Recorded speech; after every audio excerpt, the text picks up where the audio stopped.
Honorable colleagues, His Excellency, the Executive Governor of Adamawa State, Right Honorable Ahmadu Umaru Fintiri, is now in the Hallowed Chamber to present the 2025 proposed budget estimates. Your Excellency, on behalf of myself and my well-respected honorable colleagues, we humbly welcome you to the Hallowed Chamber. Your Excellency, you may wish to proceed, please. Thank you. Sit down.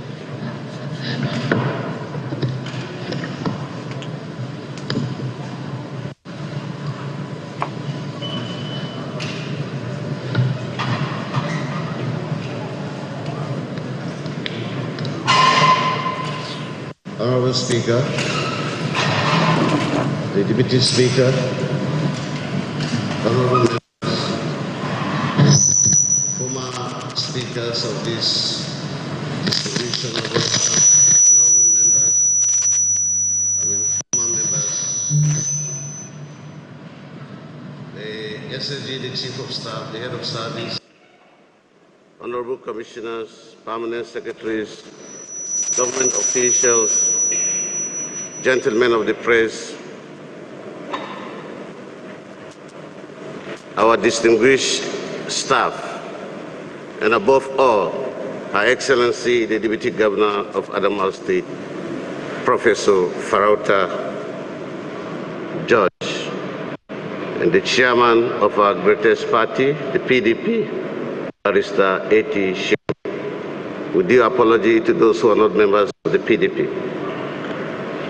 Mr. Speaker, honorable members, I'm happy to be here again in fulfillment of the provisions of Section 121, subsection 1 and 2 of the 1999 Constitution as amended. The wisdom of this provision requires that I present to this honorable House an appropriation bill that will guide the state's expenditure and revenue for the year 2025. Mr. Speaker, this is the 5th time I'm gracing this chamber in the discharge of this constitutional responsibility. Indeed, it is the 2nd time I'm presenting the bill to this assembly under your leadership. The pattern of presentation and the message it carries has been consistent and in sync with the yearnings and aspirations of our people and the studious requirement for the development of our dear state.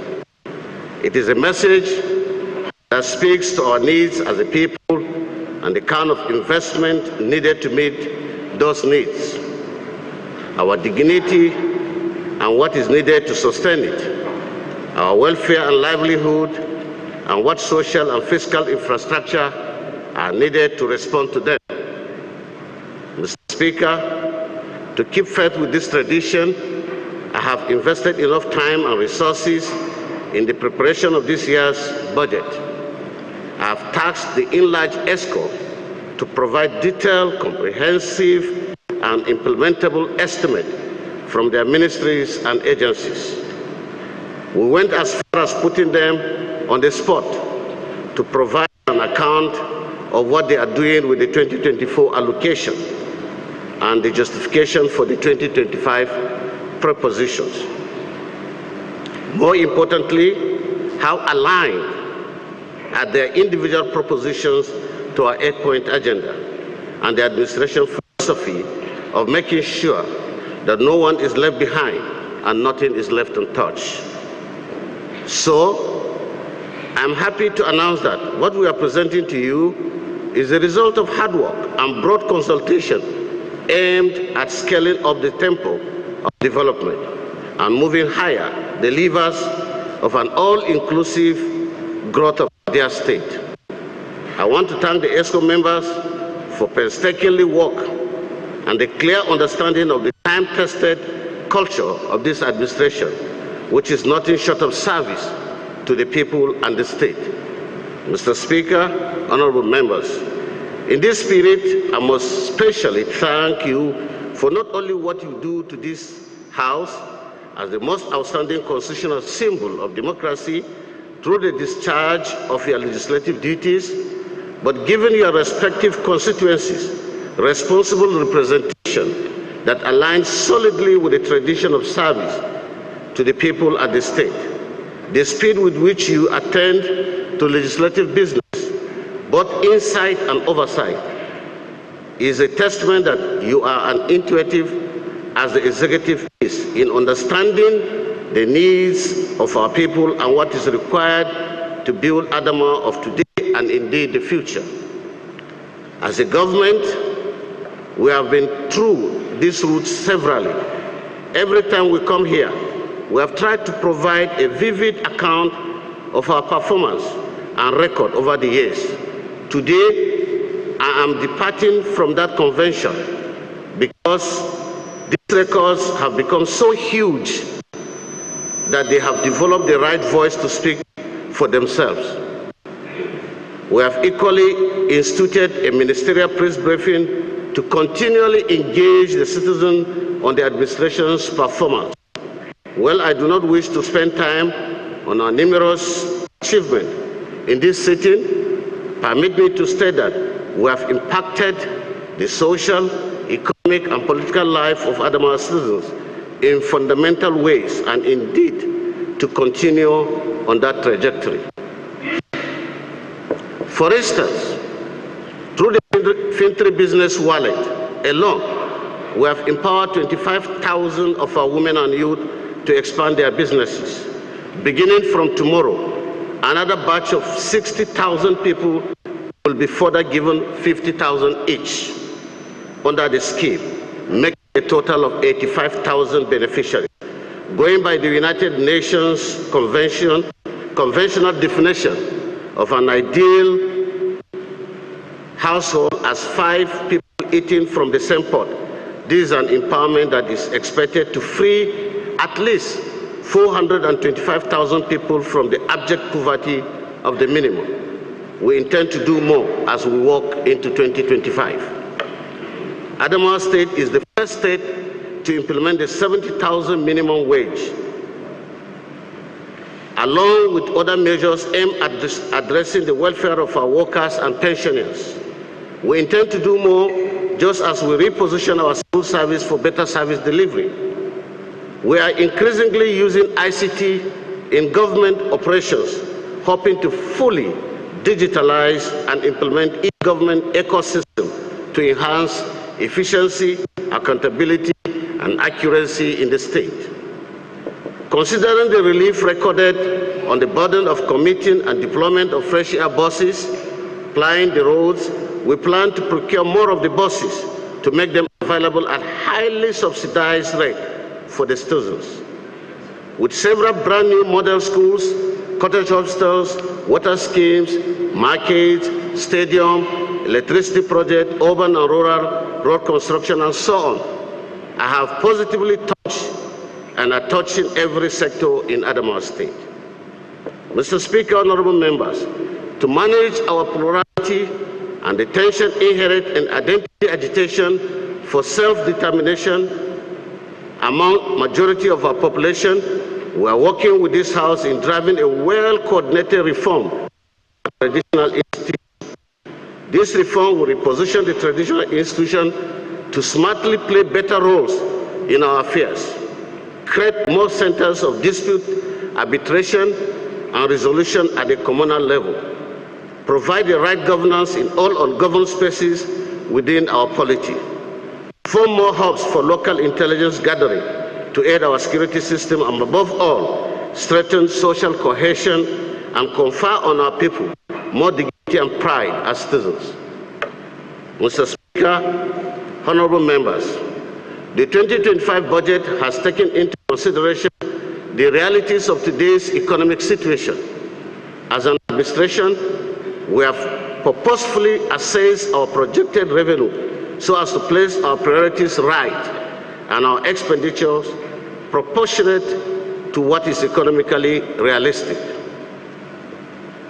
With this, the budget proposal is projected to complete critical infrastructures and construct new ones in the state, invest more in social sector, such as education and health, combat more in the social sector, combat poverty and hunger through more targeted deployment of resources into agriculture, commerce, and capital injection into small and medium enterprise. These are pivotal building blocks for the progress and development of our society. Review of the 2024 budget. Mr. Speaker, honorable members, before I present the 2025 proposed annual budget, it is customary that I review the current project performance in terms of actual revenue that accrued to the state, and in particular on what they were expended on within the last 3 quarters of the financial year for your appreciation. The review, as a tradition, is also meant to reflect and evaluate past performances, cover the shortfall, and consolidate on our successes in order to move the state forward. Based on this, I want to refresh your memories on the fact that this Honorable House, late last year, approved the total sum of 225,893,690,626 for the 2024 fiscal year to finance both recurrent and capital expenditure of the state. However, during the 2024 fiscal year, the state received and recorded an additional inflow of revenue to the tune of 55,256,596,280,000, of which a supplementary budget was approved, bringing the total budget size to 221,150,285,906 naira. Out of this, the sum of 134,758,1,226 naira, which represent 47.9% of the total approved estimate, was earmarked for recurrent services, and 146,396,284,380 naira was earmarked to service capital development program and services in the state. This represents 52.1% of the budget. It is worth noting that out of the approved budget for 2024 financial year, the state government realized the sum of 154,867,434,612 naira 78 kobo as revenue from all revenue sources as at 30th September 2024. The breakdown of the total revenue shows that 91,594,488,233 naira 12 kobo was realized from statutory allocation.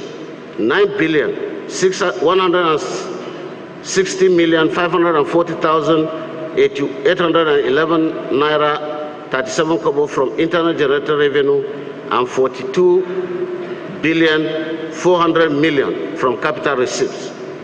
In the same vein, the total sum of 154,886,434,612 naira 78 kobo was expended on various recurrent and capital development as at September 2024. The breakdown of this expenditure is made up of the sum of 34,181,772,417 naira 30 kobo expended on personal emolument, 41,448,082,384 naira 32 kobo on overhead costs, and 79,237,579,811 naira 16 kobo expended on capital development project and programs in the state within the fiscal year 2025 proposed budget estimate. Mr. Speaker, honorable members, having acquainted you with the general performance of the 2024 approved budget, may I now present you and this honorable House the 2025 proposed appropriation bill as duly bestowed on me by the Constitution for financing of all government programs and services in the state in the incoming financial year. Having considered all factors, this administration is presenting the sum of 486 billion 218 million 47 naira 600 kobo as the 2025 proposed annual budget towards the financing of both recurrent capital development programs within the 2025 fiscal year. The budget is articulated on the current microeconomic indicators of 1.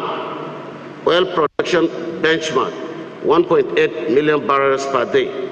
Oil price benchmark, $80 per barrel. Exchange rate, 1,314.94 to a dollar. National GDP growth, 2.96%. National inflation rate, 23%. The 2025 proposed budget is in line with micro-term expenditure framework and fiscal strategy paper. Out of the total proposed budget estimate of 486 billion 218 million 47,600, the sum of 137 billion 256 million 217,061 kobo, which represent 28.23%, is earmarked for recurrent services. Well, the balance of 348 billion 961 million 826,099 kobo, which is 71.77% of the total projected annual budget, is earmarked for capital development program and services in the state. Breakdown of the budget in terms of revenue and expenditure. 1. Statutory allocation, 53 billion, which represents 10.9%. Share of VAT, 91 billion, 18.7%. Excess non-oil, 12 billion, 2.4%.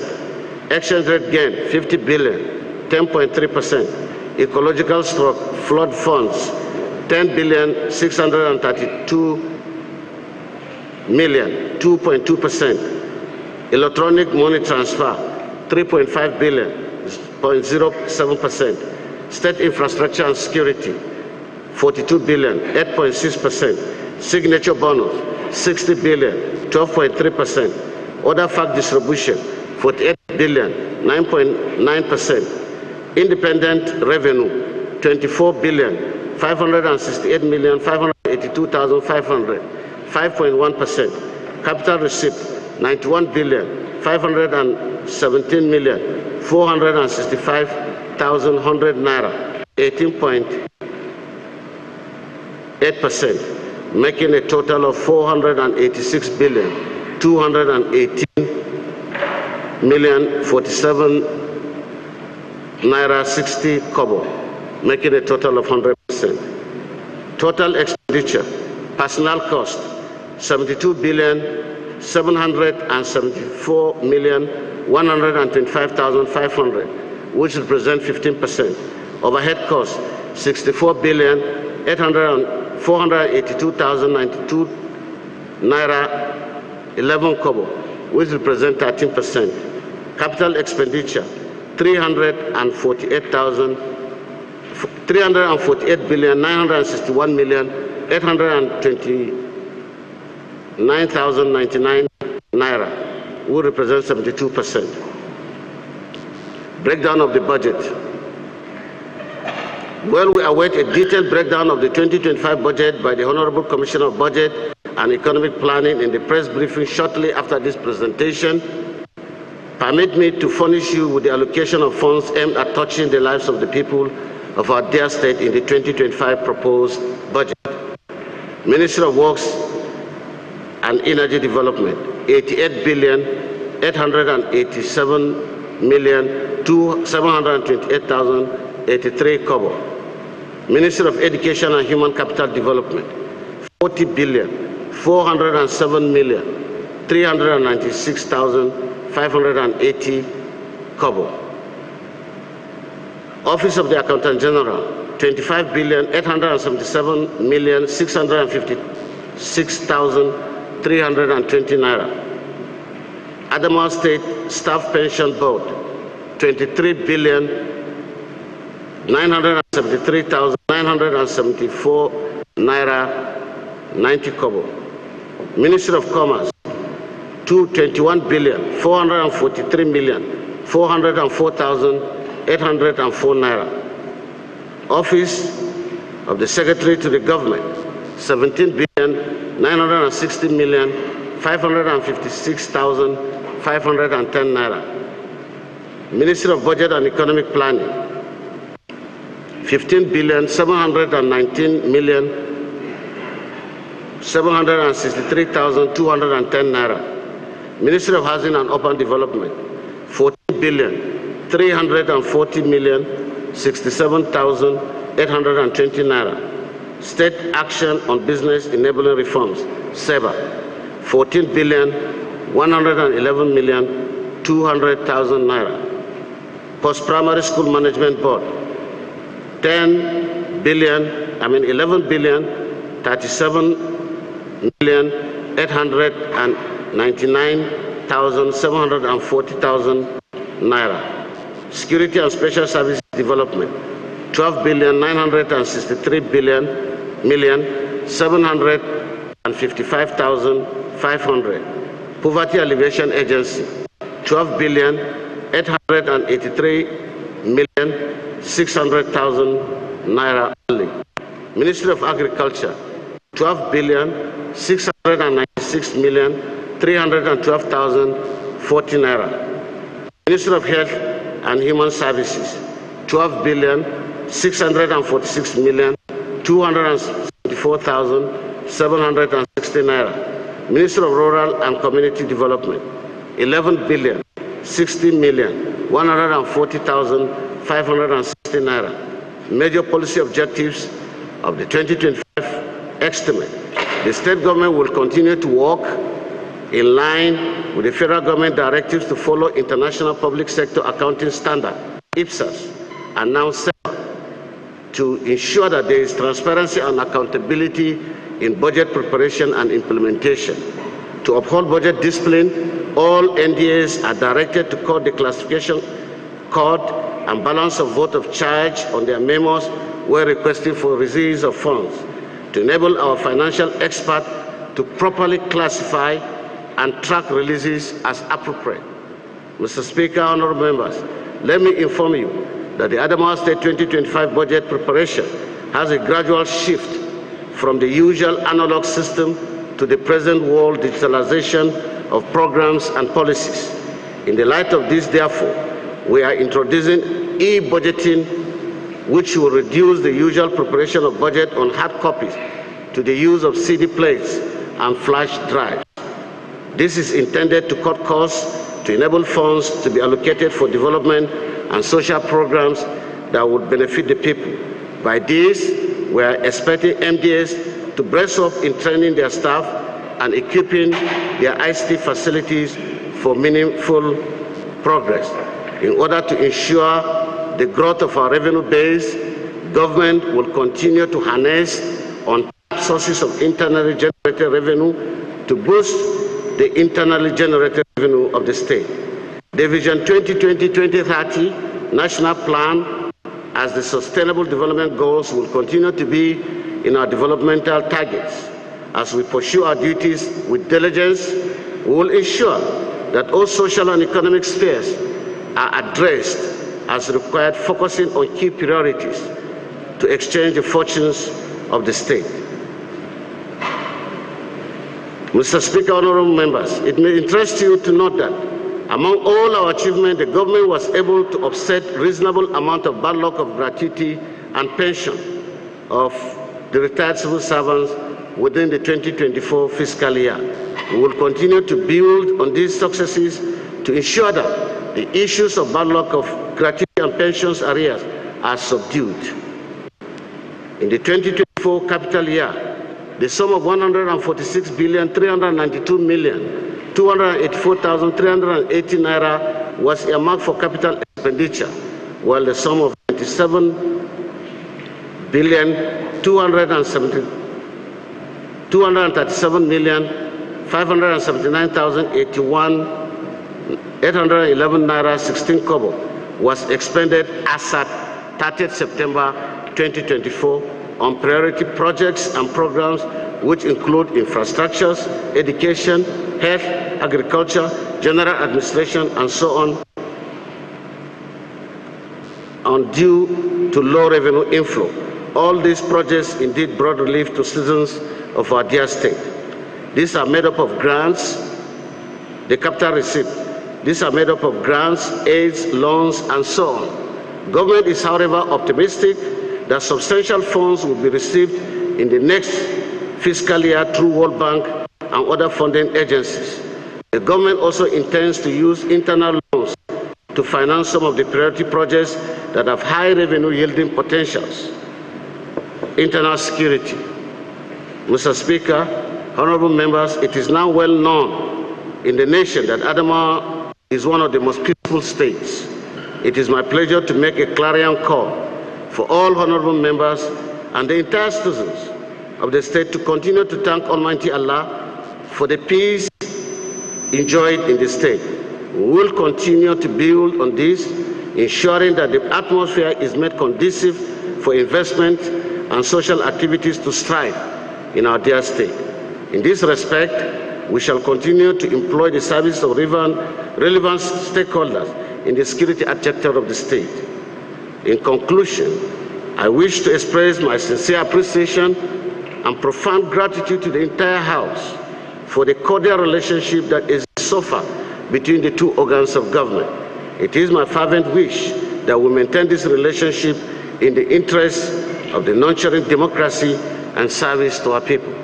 Mr. Speaker, honorable members, the 2024 budget has re-engineered our system and our people. 2025 budget is crafted to serve them better.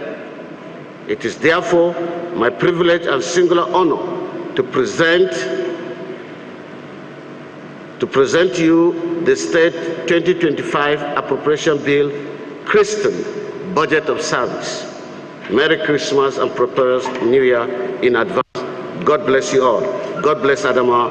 God bless Federal Republic of Nigeria. Thank you.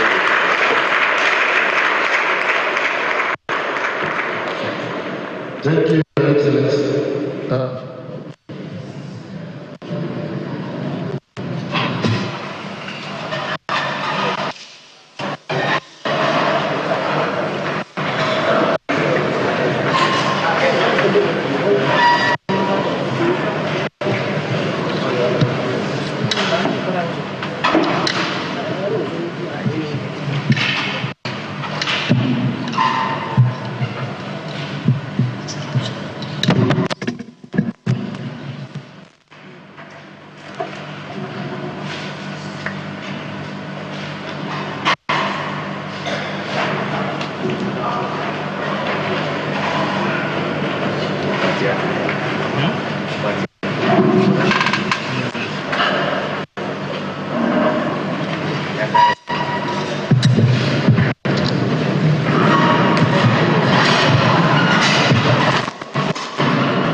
Thank you, Your Excellency.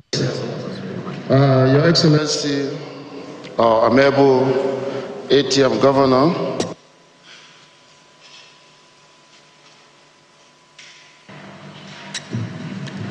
Your Excellency, the Deputy Governor of our dear state, Professor Kaleta George Farauta, the Chairman of our great party, the PDP, Barrister A.T. Shehu, the National ESCO of our party, Honorable Adamu Kamale, the SSG, the Chief of Staff, the Head of Service, Honorable Commissioners here present, the Organizing Secretary of our dear party, Honorable Hamza Madagali, our critical stakeholders here present and cite Dr. Amburam, Alhaji Musa Garba, Honorable Dr. Stephen Madwa, Alhaji Biri, my respected honorable colleagues, the former speakers of this great assembly, my former honorable colleagues, the honorable members seated by my right hand side here, the honorable members of the commission, high-profile personalities, members of the press, ladies and gentlemen, good morning. It is with great pleasure and gratitude to God Almighty for giving me again the golden opportunity to welcome you, Your Excellency, Right Honorable Ahmadu Umaru Fintiri, and Her Excellency Professor Kalitapwa, to this hallowed chamber of the Adamawa State House of Assembly for the presentation of 2025 budget proposed. Today's event, it is second in the series under the 8th Assembly. It is indeed a great honor for me to welcome members of the Executive Council and critical stakeholders of our dear state who accompany you for this important event. In Adamawa State House of Assembly, we are one and united honorable members. Politics and political differences will not divide us. Our goal is the progress and development of Adamawa State. We always put Adamawa State first above any other consideration on the part of our commitment in the discharge of our constitutional responsibility. It is through this unity of purpose that we were able to succeed significantly. Let me brief or reflect on the performance of the 8th Assembly under my leadership in the area of legislation, representation, and oversight function, in which the 8 assemblies were able to achieve modestly in the areas of legislation. Your Excellency, sir, distinguished guests, it may interest you to know that since the pronouncement of the 8th Assembly, we have introduced 51 bills and passed 20 into laws, some of which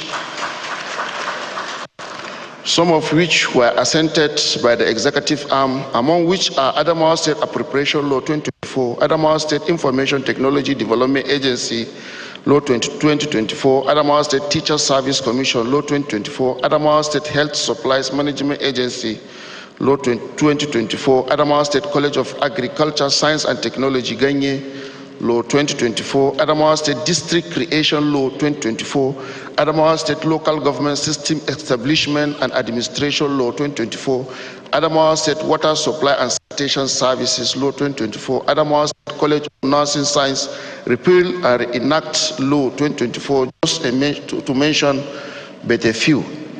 We also introduced, approved several motions and adopted and resolved a motion which includes vote of confidence on His Excellency, the Executive Governor of Adamawa State, Right Honorable Ahmadu Umaru Fintiri.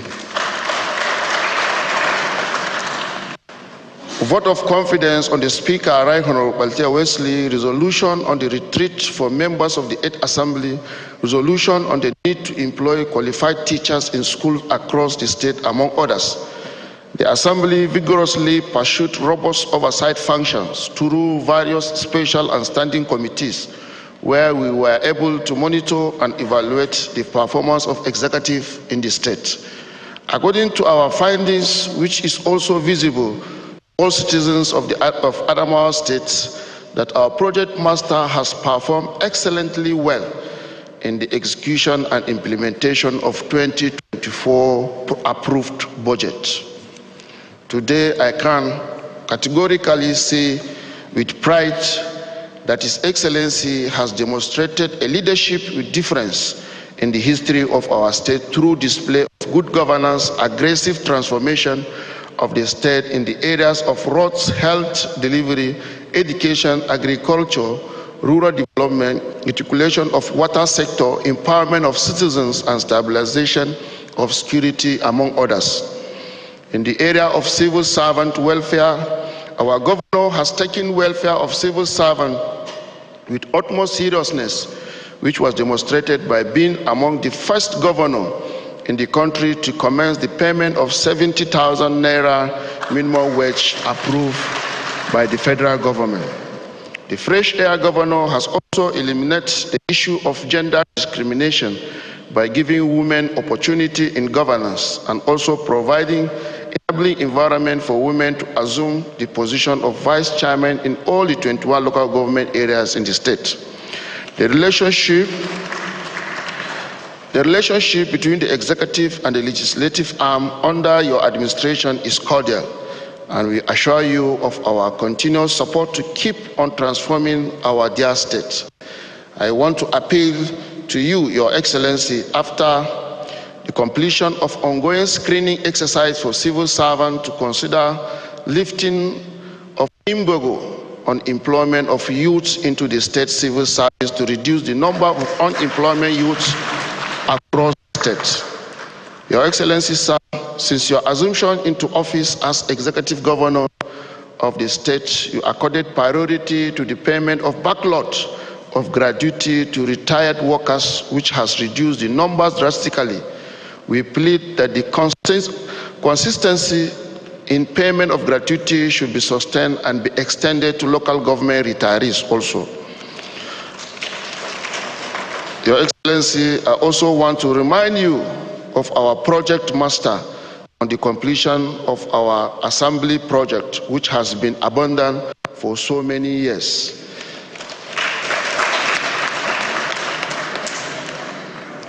Your Excellency, sir, as you know, this exercise is yearly a ritual backed by constitutional provision for the executive arm to present the proposed budget estimate for the next fiscal year. Since your emergence as the executive governor of the state since 2019, you have not relented in ensuring that the proposed budget is presented in December each year and passed within the same month for effective implementation by January. This singular gesture of sustaining a budget cycle in your administration has proven that you are a focused leader that has his people at heart. I'm assuring you and the people of the states that the House will do all the needful to ensure the speedy passage of proposed budget for your assent, Your Excellency. Thank you and remain blessed. Yes, the Majority Leader. Thank you, Mr. Speaker. Thank you, honorable colleagues. Right Honorable Speaker, honorable colleagues, having done with the mandatory presentation of the 2025 budget estimate by His Excellency,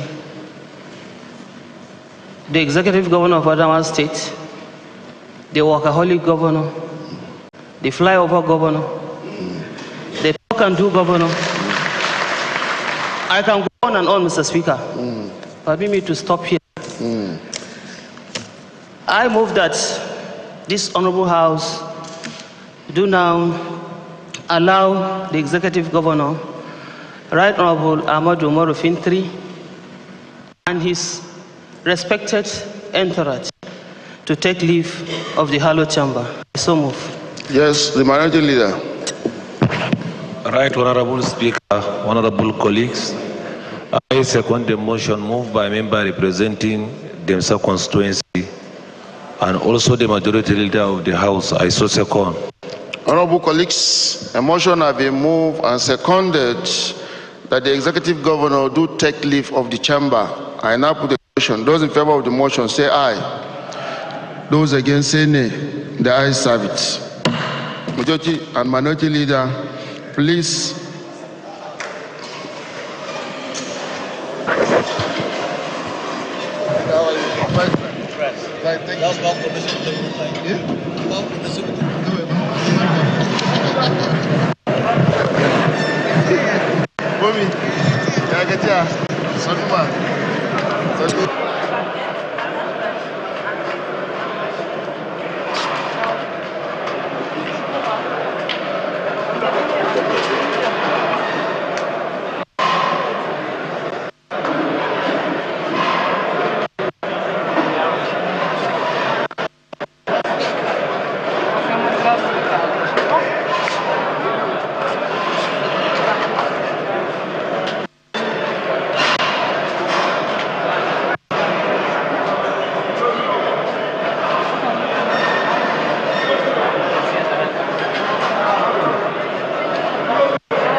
We intend to consolidate more of what we have started and what is already yielding fruits for our people in areas of security, infrastructure, education, agriculture, and general service. And if you see this budget, you can see that it is clear. It is a tangible project that is already ready to touch the lives of our people. And we intend to go that way and consolidate further on what we have already achieved. And we believe at the end of this financial year, 2025, it will have been so clear on the vision and mission of this government. And the people will be able to feel it and touch it. Thank you very much.